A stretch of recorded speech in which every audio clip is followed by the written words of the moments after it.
President Tinubu declares state of emergency on food security. Senate approves additional $800 million for the National Social Safety Net program. Plus Brent oil hovers over $81 after supply disruptions as some oil fields in Libya were shut down Thursday. The program is Business Express, reaching you from Abuja, Nigeria's capital. I am Musa Abubakar, your guide.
Now we begin with news that the federal government has declared a state of emergency on food, declaring all matters pertaining to food and water availability and affordability as essential livelihood items be included within the purview of the National Security Council. The president directed a number of initiatives be deployed in the coming weeks to reverse this inflationary trend and guarantee future uninterrupted supplies of affordable foods to ordinary Nigerians. Direct and immediate response to this crisis, a number of initiatives will be deployed in the coming weeks to reverse this inflationary trend and guarantee future uninterrupted supplies of affordable foods to ordinary Nigerians. We will immediately release fertilizers and grains to farmers and households to mitigate the effects of the subsidy removal. 2, there will be an urgent synergy between the Ministry of Agriculture and the Ministry of Water Resources to ensure adequate irrigation of farmlands and to guarantee that food is produced all year round. Government will moderate spikes and dips in food prices. To achieve this, therefore, we have the following stakeholders on board to support the intervention effort of President Tinubu: the National Commodity Exchange, seed companies, National Seed Council and Research Institutes, NIRSAL Microfinance Bank, Food Processing / Agric Processing Associations, private sector holders and prime anchors, smallholder farmers, crop associations and fertilizer producers, blenders and suppliers associations, just to mention a few. There is currently 500,000 hectares of already mapped land that will be used to increase availability of arable land for farming, which will immediately impact food output. Mechanization and land clearing. The government will also collaborate with mechanization companies to clear more forests and make them available for farming. The House of Representatives has approved President Tinubu's request to spend 500 billion naira from the 2022 supplementary appropriations of 819.5 billion naira. The money is to provide palliatives to Nigerians, cushioning the effect of fuel subsidy removal. Giving approval at the Committee of Supply, the House was unanimous that the President has, through his request, demonstrated a human face, calling for judicious application of the palliative funds. There's nobody in this House who is not feeling the impact of subsidy removal. And I think it is a credit to the executive that they are responding to the cries and yearnings of the Nigerian people. Just let us allow this to pass, but we must be very vigilant in course of implementation and execution of the palliative. This money is not a freebie. It's not going to be as usual. We have a man that is from the private sector, a man who has a policy drive that is channeled towards bettering the lot of Nigerians. Is it going to be applied to transportation? Is it going to be applied to healthcare? Is it going to be applied to providing food or feeding or increase in wages? Opposed should say aye. Those against should say nay. The ayes have it. Nigerians commending President Tinubu's request for legislative approval of 500 billion naira as palliatives to cushion the removal of fuel subsidies on citizens. Our business correspondent Bosset Abel has been talking with Nigerians about their expectations and now tells us. Fuel subsidy, unfortunately, the budget that I've glimpsed before I assumed office and what I've had is that no provision is there for fuel subsidy. So fuel subsidy is gone. This statement sparked reactions from long fuel queues to prices of commodities and increasing transportation, as the outcry from citizens also got louder. Now the case seems different, as President Bola Ahmed Tinubu is urging Nigerians to exercise patience as the framework for palliatives to ease the hardship brought on by the petrol subsidy removal is being worked out. The request has become necessary in order to, among other things, source for funds necessary to provide palliatives to mitigate the effect of the recent removal of fuel subsidy on Nigerians. Thus, the sum of 500 billion naira only has been extracted from the 2022 Supplementary Appropriation Act. What do the people want from the 500 billion naira? The best way to disperse the money is to go in for the purchase of buses. Like sometimes we had Air buses that are still there. Some of them can be refurbished and put to use, while brand new ones are brought in. I would have admonished the federal government to pull all those resources towards our refineries, thereby making it to work and bring out the best of what we have within our locality. So my expectation is let Tinubu put eye and let him put a committee that will monitor the payment. One of the most important area where this should go into is transportation logistics. Now, because moving goods from one point to another because of the fuel price, so goods and services have actually, the price of goods have actually gone up a whole lot. This would actually help to bring down the price of food in the market. The president has also reminded Nigerians that the decision was in the best interest of the country and assures of a more prosperous future in Abuja. Now to shed more light on the 500 billion naira approved to be disbursed as palliatives to 12 million Nigerians is Honorable Philip Agbese, member representing Ado Akpoku Badibo Federal Constituency of Benue State. Thank you for coming on the program. It's a pleasure to have me. Okay, let's have your thoughts on the 500 billion naira palliatives proposed by the President and approved by the House of Representatives. Well, I want to start by commending Mr. President for his thoughtfulness and the courage to put an end to the corruption in the oil and gas industry. In the first place, we had argued over a decade ago that there was no need for subsidy, and I remembered in 2012 when I was on the other side as an activist, we canvassed for the removal of fuel subsidy and the deregulation of the downstream sector of the oil industry. It took him extraordinary courage for us to get to this point. What we are experiencing at the moment, so unfortunate, but it is our today's reality.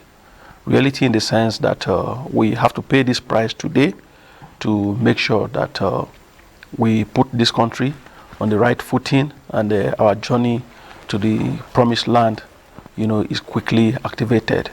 Having said that, yesterday we considered on the floor of the House the request by Mr. President, and I also want to give kudos to Mr. President for even deeming it necessary, to follow the law, the laid out procedure, to request for the money before going into extra budgetary spending.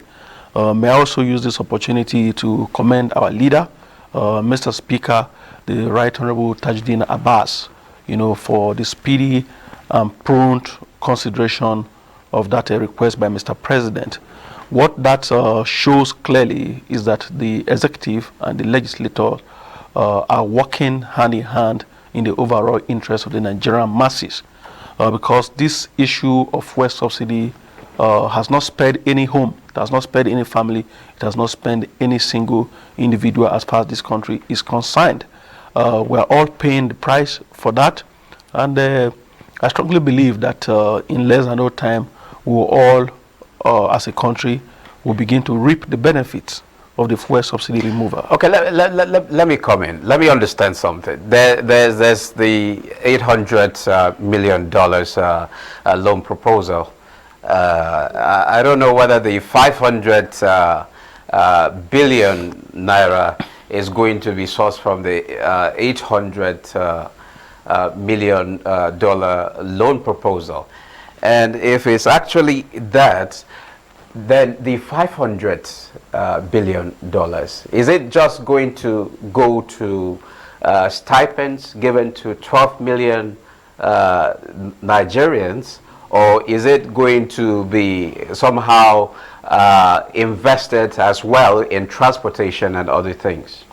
Well, what we did yesterday, to put it in clearer perspective, was a consideration of the 2022 Appropriation Act. So what happened was that a supplementary budget was sent to the House, supplementary in the sense that the 2022 Appropriation Act is still in force, and I think somewhere around the corner there's still something about 500 billion naira available to be spent, but without approval cannot actually be spent. Now on the $800 million loan from the World Bank, we have not considered that as a House. What we did yesterday was to consider, to look at what was sent to us, and it is part of our constitutional responsibility as a House to look at it. And when we did, we dissolved into a committee of the whole House. We all agreed, because the fuel subsidy issue affects every single Nigerian. The alarm bell, for the cries and yearnings of Nigerians was first sounded in the House of Representatives when one of my colleagues brought the motion before the House. It was unanimously agreed by every member of the House of Representatives that yes, indeed, there is a need, for the government to intervene. And then we thank President Asiwaju Bola Ahmed Tinubu for responding, to that cry of the Nigerian people as was expressed to the House of Representatives. So what we did yesterday, we considered that appropriation, we have given life to it, and we did that with some provisions, some remarks, that the House, will ensure that this money is properly utilized in the interest of all our constituents across the 360 federal constituency in the country. Okay, so, talking about the money being utilized by, for the benefit of various constituency. What would you say regarding your own constituency? How would your constituency like to see this money being utilized? Well, the government is not going to throw 500 billion naira into any particular segment or sector. The government is not going to distribute stipends to all the citizens of this country. One, we have to look at it holistically. How has the fuel subsidy removal affected the economy and the well-being of the average Nigerian citizen? Now you look at, one, transportation. The moment the removal was carried out, the price of PMS went up astronomically, which means that the cost of transporting goods and services from one point to another was also increased by people in that sector. So first and foremost, I would expect that the palliative is injected into the economy in a way and manner that it helps to reduce the cost of transportation. When you help to reduce the cost of transportation, it will go far again to help in reducing the astronomical rise in the cost of food commodities in the market. So when you do this, you'll be affecting every single citizen, because whether you work in the presidential villa or you live in a village, you have something to do with transportation, you have something to do with food, which of course is a daily necessity for every one of us. So if you touch these two segments, and we also, at the cost of the consideration, we also saw that Mr. President will be injecting part of the resources into the agricultural sector to help in boosting not just food security, but to ensure that there's availability of food. And a colleague of ours moved a motion the other day talking about food security and for us to curb the transportation of food from the country to neighboring countries, because we farm, we produce these commodities, and people around the sub-region just come in, they buy them off, and our citizens are suffering and paying for food at a very high cost. So part of our oversight function that will be carried out as a house after this money is being implemented is to ensure not just transparency in the disbursement to the various critical sectors, but to equally ensure that the MDAs that will be in charge of carrying out their own responsibilities to make sure that our citizens, no longer feel this negative impact of fuel subsidy, something is actually done, and we see to it as a matter of fact. And I strongly believe that the 10th House of Representatives under the leadership of Right Honorable Tajuddin Abbas is equal to the task. Nigerians have seen our composure, they've seen our seriousness and the transparency which we have demonstrated in our activities in recent times. All these show clearly that yes, this house is ready, to work for the Nigerian masses. Okay. Talking about transparency, a quick one. In what way do you think you're talking about transparency? In what way do you think the selection process should be, and in that it will identify the poor of the poorest, because basically it's actually targeted towards getting those particular people? Well, like I mentioned earlier, no Nigerian citizen, including Mr. President and Mr. Speaker, is exempted from the harsh economic realities of the removal of fuel subsidy. So any idea on how to identify these particular people? Yes, so it will be very difficult, to identify or to single out any particular individual. But again, what we can do, because this is a country, and we have various classes of people as far as the economic chain is concerned. So if we are taking it from those we consider to be the very poor citizens, for me, I don't believe in the disbursement of money to citizens. It is better we provide, the basic social amenities that will affect everybody. One, our roads are bad. It seems like we're somehow out of time. Okay. All right. Thank you. I'm afraid we'll have to leave it there. Honorable Philip Agbese, it's good to have you. I mean, it's a pleasure having you on the program. Thank you for having me. Now moving on, almost half of humanity live in countries that spend more on debt interest payments than on education or health. A situation UN Secretary General Antonio Guterres says is not just more than a systemic risk, but a systemic failure. Let's get details from Adebola Brooksland Sunday.